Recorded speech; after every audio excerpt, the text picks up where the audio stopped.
এই মুহূর্তের সবথেকে বড় একটি আপডেট, লক্ষ্মীর ভাণ্ডার কিংবা যুবসাথী অথবা কন্যাশ্রী অথবা রূপশ্রী এই সমস্ত প্রকল্পের টাকা আপনার ব্যাঙ্ক অ্যাকাউন্টে জমা হবে কি না। আপনাদের মধ্যে অনেকের মনেই প্রশ্ন যে নতুন সরকার এই সমস্ত প্রকল্প বন্ধ করবে কি না নাকি চালু রাখবে।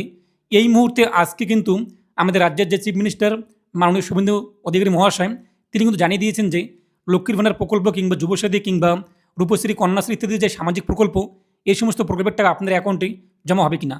প্রথমত আপনারা এটি শুনে নিন, তারপর বিস্তারিত আমরা আলোচনা করব যে কবে আপনার অ্যাকাউন্টে টাকা জমা হবে। তার পাশাপাশি নতুন যে প্রকল্প অন্নপূর্ণা ভাণ্ডার কিংবা আমাদের বেকারদের জন্য ৩,০০০ টাকা মাসিক যে একটা সহায়তা দেওয়া হবে এই সমস্ত প্রকল্প কবে চালু হবে এবং কবে আপনার অ্যাকাউন্টে টাকা জমা হবে। প্রথমত আপনার ক্লিপটি শুনে নিন, তারপর বিস্তারিত আমরা আলোচনা করব। কোনো চালু থাকা সামাজিক প্রকল্প ৩০ বছর আগের হতে পারে, 10 বছর আগের হতে পারে, কোনো সামাজিক প্রকল্প আমরা বন্ধ করছি না। আমরা পেপারলেস অফিসও করব, আমরা সমস্ত পোর্টালগুলোকে আপডেটও করব এবং সমস্ত বেনিফিশিয়ারি ডিবিটির মাধ্যমে, যেটা নরেন্দ্র মোদীজির নেতৃত্বে দেশের সরকার করেছে, ডাইরেক্ট বেনিফিট ট্রান্সফারের মাধ্যমে হবে এবং সবটাই স্বচ্ছতার সঙ্গে হবে। চালু থাকা কোনো সামাজিক কল্যাণকর কর্মসূচি বন্ধ এই সরকার করছে না, কিন্তু ট্রান্সপারেন্ট স্বচ্ছতার সঙ্গে সেগুলো হবে।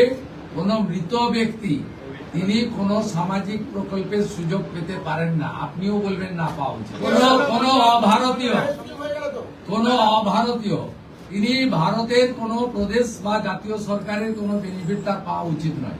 তো আশা করি বুঝতেই পারলেন যে যে সমস্ত প্রকল্প রাজ্যে ইতিমধ্যে বলবৎ রয়েছে কিংবা চালু রয়েছে, যে সমস্ত সামাজিক প্রকল্প সমস্ত প্রকল্পের টাকা আপনার অ্যাকাউন্টে কিন্তু জমা হবে। এখন কবে আপনার অ্যাকাউন্টে টাকা জমা হবে তা আলোচনা করব।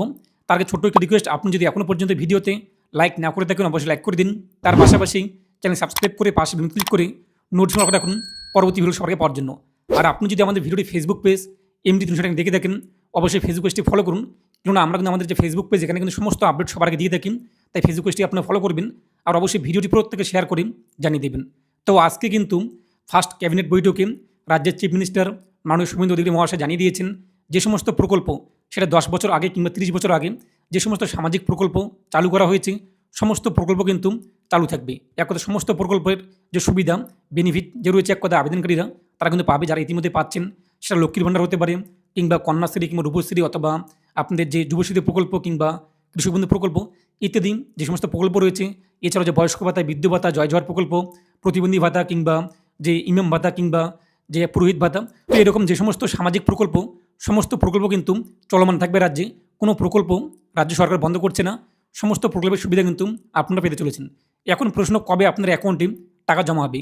এবং আপনারা প্রত্যেকে জানেন যে লক্ষ্মীর ভাণ্ডার প্রকল্পের টাকা 1500 এবং 1700 করে দেওয়া হয়ে থাকে, যুবসাথী প্রকল্পের টাকা 1500 টাকা করে দেওয়া হয়ে থাকে। এবং এই মাসে যেহেতু ইতিমধ্যে সরকার গঠন হয়েছে, তাই এই মাসে আপনার অ্যাকাউন্টে টাকা জমা না হলেও কিন্তু আগামী মাস থেকে জুন মাস থেকে আপনার অ্যাকাউন্টে টাকা জমা হওয়া শুরু করে দেবে। তবে ইতিমধ্যে এটাও জানানো হয়েছে, রাজ্যের চিফ মিনিস্টার জানিয়ে দিয়েছেন ডিবিটির মাধ্যমে ডাইরেক্ট বেনিফিট ট্রান্সফারের মাধ্যমে টাকাটি জমা হবে। আপনাদের আধার কার্ড যে ব্যাঙ্ক অ্যাকাউন্টে আপনার লিঙ্ক রয়েছে সেই অ্যাকাউন্টে টাকাটা কিন্তু জমা হবে। এখন প্রশ্ন, আপনি কীভাবে ডিবিটি লিঙ্ক করবেন অথবা চেক করবেন যে আপনার কোন ব্যাঙ্ক অ্যাকাউন্টে ডিবিটি লিঙ্ক অ্যাক্টিভ রয়েছে। তো এর জন্য আপনি ইউটিউবে সার্চ করুন ডিবিটি লিঙ্ক এমডি 360।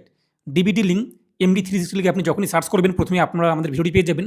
সেটি দেখে নিয়ে আপনারা চেক করতে পারবেন যে কোন অ্যাকাউন্টে আপনার ডিবিটি লিঙ্ক রয়েছে এবং আপনি চাইলে কিন্তু সেই অ্যাকাউন্টটি পরিবর্তন করতে পারবেন, নতুন করে ডিবিটি লিঙ্ক সেটিও করতে পারবেন। এখন আসি আমরা মূল বিষয়ে।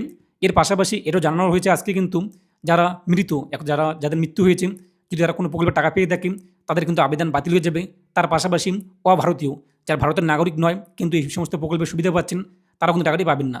এক্ষেত্রে আমরা কিন্তু আমার মনের একটি প্রশ্ন, যে সমস্ত ভোটারদের ভোটার কার্ড ডিলিট হয়েছে হতে পারে তারা কিন্তু এই সমস্ত প্রকল্পের টাকা নাও পেতে পারে। ইতিমধ্যে যেহেতু আবার যাচাই করা হবে যে তারা ঠিকঠাক যোগ্য ব্যক্তি কিনা, সেই মুহূর্তে কিন্তু হতে পারে যে আপনাদের ভোটার কার্ড চেক করতে পারে আপনারা যোগ্য ব্যক্তি কিনা, আপনার ভোটার কার্ড লিস্টে রয়েছে কিনা। এটা আমার ব্যক্তিগত মতামত, এমনটা হতে পারে এবং না হতে পারে কিন্তু। আর কবে আপনার অ্যাকাউন্টে টাকা জমা হবে এবং আজকের যে বৈঠক এই বৈঠকে কিন্তু কোনো রকম আপডেট দেওয়া হয়নি কিংবা কোনো কিছু বলা হয়নি যে কবে আপনার অ্যাকাউন্টে টাকা জমা হবে এবং কত টাকা করে জমা হবে, নাকি আগে যে অ্যামাউন্ট রয়েছে 1500 এবং 1700 সেটাই আপনারা পাবেন নাকি 3000 করে দেওয়া হবে। এখনও পর্যন্ত কোনো কিন্তু আপডেট নেই। এবং আগামী সোমবার আরেকটি বৈঠক রয়েছে, সেই বৈঠক যখন একটা হয়ে যাবে, যখন সাংবাদিক সম্মেলন করবে আমাদের চিফ মিনিস্টার, তখন আমরা কিন্তু আরও যে বিস্তারিত তা কিন্তু জানতে পারবো।